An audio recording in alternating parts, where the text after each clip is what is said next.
My name is John Weathersby. I'm the Executive Director of the Open Source Software Institute. We're a United States-based nonprofit.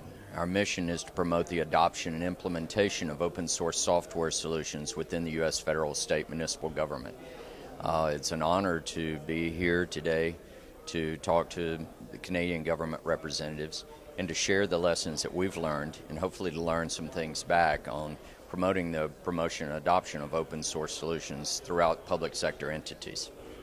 The Open Source Software Institute is a membership-based organization, so we have a lot of the big open source vendors, HP, Red Hat, Novell, Sun, a lot of the usual folks. They come together to collectively promote the adoption of open source. So what we've become known as is an honest broker within the government.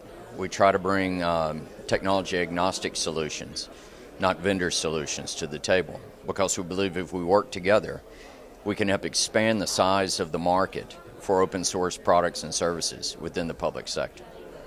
OSSI has been active for about 10 years now, and we've seen a lot of progress within the federal government. In fact, today the U.S. federal government is openly embracing a lot of the open source programs and model. There's a big conference called GOSCON, which is Government Open Source Conference.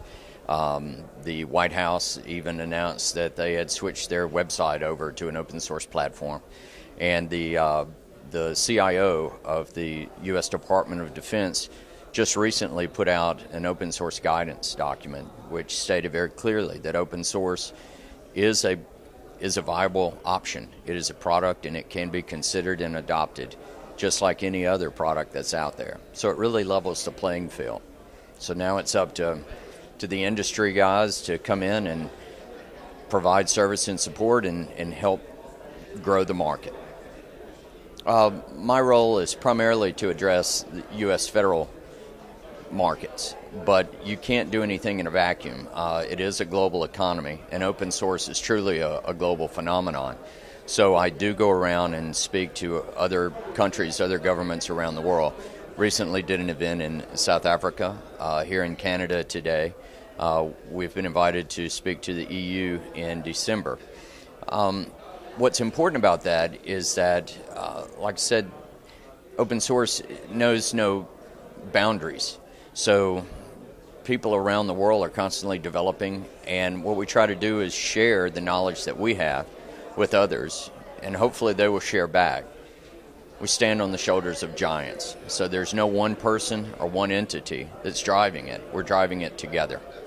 And the U.S. federal government, specifically the Department of Defense, has really opened up to that and realized that by sharing information, like a program that we have that's available on our site called the Corporate Management Information System.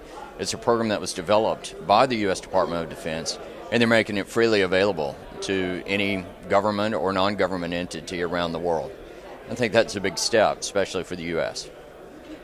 Open source is now becoming trendy in the United States. It's hip, and success begets success. So a lot of people that were risk-averse are now finding the fortitude to stand up and acknowledge that they not only use open source, but they encourage the adoption of open source. We're seeing that not only in government, but also in a lot of the industry guys.